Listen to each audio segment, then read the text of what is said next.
आप देख रहे हैं एमए न्यूज लाइव। महिला दिवस सम्मान समारोह सह होली मिलन समारोह का आयोजन।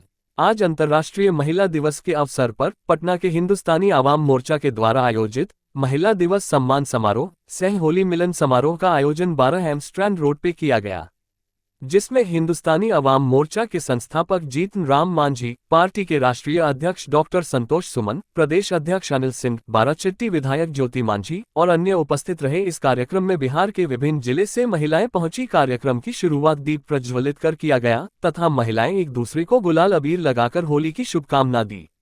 एमए न्यूज लाइव के लिए नीरज कुमार की विशेष रिपोर्ट। महिला दिवस है, सिर्फ हमारे लिए ही नहीं है, अंतर्राष्ट्रीय स्तर पर 8 फरवरी को लोग महिला दिवस मनाते हैं। 8 मार्च को लोग महिला दिवस मनाते हैं और हर स्तर पर लोग मनाते हैं। ये बहुत अच्छी शुरुआत है, खास करके महिलाओं के दृष्टिकोण से। महिला को लोग दोयम दर्जे का दर्जा दिया करते थे, उनको सेकंड में रखते थे, लेकिन महिलाओं में वो क्षमता है जो फर्स्ट रैंक में रहने की क्षमता है। और महिला दिवस मना करके यही तजवीज़ किया जाता है कि क्या खोया क्या पाया। आज हम लोग जो हिंदुस्तानी अवाम मोर्चा सेकुलर के जो महिला सेल के प्रांतीय अध्यक्ष हैं और झुग्गी झोपड़ी के जो प्रांतीय अध्यक्ष हैं, राष्ट्रीय अध्यक्ष हैं, उनके माध्यम से संयुक्त रूप में आज ये महिला दिवस और होली मिलन समारोह किया जा रहा है।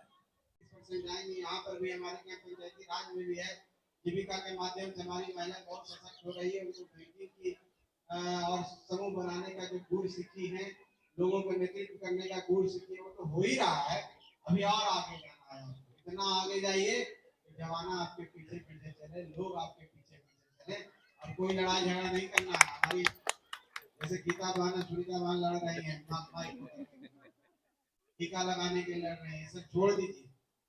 कोई व्यक्ति लड़ने से महान नहीं होता है, काम करने से महान होता है। काम करने से आपको जानेगा, लोग मेहनत कीजिएगा तो आइडेंटिफाई करेगा और आपका गुणगान करेगा और आपकी इज्जत करेगा। लड़ाई झगड़ा छोड़ करके एक कॉमन काउज में आ जाइए। बहुत अच्छा लगा कि आप लोग अलग अलग कार्यक्रम कर रहे हैं। हम लोग के कहने पर राजेश्वर भाई जी को बोला कि बात कीजिए, आप लोग एक साथ काम कर रही हैं, किसी चीज से निराश नहीं होना चाहिए, हताश नहीं होना चाहिए। अंतर्राष्ट्रीय महिला दिवस देखिए, सबसे पहले तो मैं हर महिलाओं को, या तो वो शहर से आती हूँ या गाँव से आती हूँ, सभी को हम बहुत-बहुत शुभकामना देना चाहते हैं। और सभी महिलाओं को हम सबसे पहले ये कहना चाहेंगे कि हम सब महिला एक हैं और कोई भी छोटा या बड़ा नहीं है यहाँ पे। हम बस एक महिला हैं तो महिला हैं।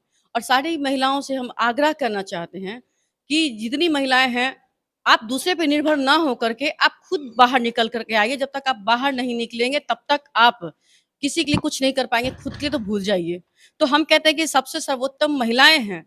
अगर महिला एक घर से निकलती हैं, तो पूरी परिवार को वो सँभाल करके चलती हैं, एक महिला। तो ज़ाहिर-सी बात है, जब हर घर की महिलाएँ निकलेंगी, तो हमारा देश, हमारा भारत सबसे आगे होगा। मैडम, अभी भी बहुत ऐसी महिलाएं हैं जो घर से निकल नहीं पा रही, ऐसी महिलाओं के लिए क्या? उन्हीं महिलाओं के लिए हमने कहा है कि जो महिलाएँ गाँव से हों, शहर से हों, तो पहली बात तो झिझक होती है। तो हम कहते हैं कि महिलाओं के अंदर झिझक नहीं होनी चाहिए, क्योंकि हम भी महिला हैं और हम भी कहीं न कहीं किसी न किसी गाँव से बिलॉन्ग करते हैं। तो ज़ाहिर-सी बात है, गाँव की महिला हो, शहर की महिला हो, सारी महिलाओं को बाहर निकलना चाहिए। अब वो ज़माना नहीं रहा कि हम 7 पर्दे के पीछे रहेंगे। अब वो ज़माना नहीं रहा कि हम घर के अंदर रहेंगे। जब तक महिलाएँ बाहर नहीं निकलेंगी, वो हक के लिए खुद के लिए नहीं लड़ पाएँगी, तो बाहर के लिए छोड़ दीजिए, औरों के लिए छोड़ दीजिए। तो अगर महिलाएँ ये चाहती हैं कि हम आगे बढ़ें, हमारा परिवार आगे बढ़े, हमारे बच्चे आगे बढ़ें, तो उनको पहले बाहर आना पड़ेगा। तो ये पहले वाली सोच अलग है, वो छोड़नी पड़ेगी और अपने देश को आगे करने के लिए, अपने परिवार को आगे करने के लिए उनको बाहर निकलना पड़ेगा। जैसे हम आज निकले हैं, हम भी एक माँ हैं, बहुत सारी रिस्पॉन्सिबिलिटी होती है, उन सबको मैनेज करते हुए बाहर निकलते हैं। तो हम सभी माँ-बहनों से आग्रह करते हैं कि आप सभी बाहर आइए और हम सब मिल करके इकट्ठा, क्योंकि हम सब महिला किसी से कोई कम नहीं है, बिल्कुल सबसे आगे और हर चीज़ में आगे, हर क्षेत्र में आगे हैं। आज माननीय नरेंद्र मोदी जी 33% आरक्षण दिए हैं। हम तो आरक्षण को कहते हैं कि ठीक है, आरक्षण जो भी है, लेकिन हम तो कहते हैं बराबरी की हिस्सेदारी हिस्सेदारी होनी चाहिए, क्योंकि पुरुषों से ज़्यादा महिलाएँ हैं जो आगे बढ़ चढ़ के हिस्सा लेती हैं, हर चीज़ में आगे आती हैं। काशी राम जी ने कहा था कि राष्ट्रपति का बेटा हो या भंगी का संतान, तो बेटा ही नहीं, बेटा बेटी मैं कहना चाहता हूँ। उन्होंने बेटा कहा था, लेकिन मैं ये कहता हूँ कि राष्ट्रपति का बेटा हो या बेटी हो, और या भंगी का संतान हो, चाहे बेटा हो या बेटी हो, सबको शिक्षा एक समान मिलनी चाहिए।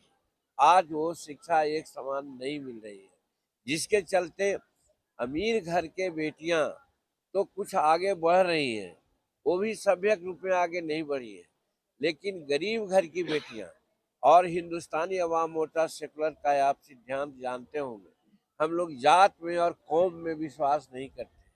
हम लोग विश्वास करते हैं कि दुनिया में दो ही जात है, एक अमीरों की, एक गरीबों की। तो उस लहजे में अगर हम देखते हैं तो हिंदुस्तान में और बिहार में 80% गरीब तबके के लोग हैं। यानी अगर 100 महिलाएं हैं तो 60-70 महिलाएं सब गरीब होती हैं, लेकिन उनकी पढ़ाई का विशेष व्यवस्था नहीं है। इसीलिए हम लड़कों के भांति लड़कियों के लिए भी कहना चाहते हैं कि इनको भी पढ़ाई लिखाई में भी इनके जनसंख्या के आधार पर आरक्षण हो, ताकि ये पढ़ें और इनको सुविधा दी जाए। आप जानते होंगे कि जीतन मांझी मुख्यमंत्री के रूप में कुछ दिन रहा था। उसने कहा था कि प्रथम क्लास से लेकर के एमए क्लास तक के बच्चियों की पढ़ाई फ्री कर देंगे। एक अच्छा माहौल बना था, और यहाँ तक के जीतन मांझी सोचा था कि समान शिक्षा में हम आरक्षण की बात करते थे, हम प्रोफेशनल शिक्षा में भी इसको लागू करना चाहते थे। आज आवश्यकता है कि हमारी बेटियों के लिए, जो गरीब तबके के लोग हैं, जिनकी संख्या 70-80% है, उन बेटियों की पढ़ाई के लिए चाहे सामान्य शिक्षा हो या वोकेशनल शिक्षा हो, वहाँ पर इनकी जनसंख्या के आधार पर आरक्षण होना चाहिए और प्रमोट करना चाहिए, ताकि हमारी बेटियां आगे बढ़े। और नहीं, जब हम लोग ऐसा व्यवस्था किया है, तब तो आज जैसा कि संतोष जी ने आपको बताया कि मेरी बेटियां किसी भी क्षेत्र में अब कम नहीं है, लेकिन संख्या उनकी कम है। चाहे क्या कहते हैं उसको, जा रहे हैं अंतरिक्ष में, जा रहे हैं चांद पर, जा रहे हैं सूर्य को तजवीज़ करने के लिए, जा रहे हैं सेना में, जा रहे हैं वायुयान चलाने के लिए, तो वो चुने गिने लोग जाते हैं। मर्दों की, लड़कों की संख्या के बराबर नहीं जा रहे हैं। उसका कारण है कि उनकी शिक्षा लड़कों के भांति हम लोग नहीं दे पा रहे हैं।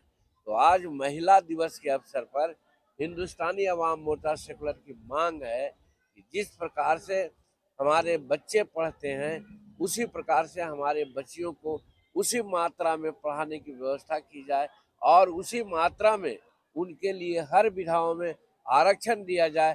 तब हमारी बेटियां आगे बढ़ेगी, तब हम कह सकते हैं कि हम पुराने अपने जो गौरव है उसको प्राप्त करेंगे। आपको मैं बताना चाहता हूँ, सब कोई जानते हैं, पिता माता कोई नहीं कहता, माता पिता कहता है। राम सीता राम कहता है, राम सीता कोई नहीं कहता।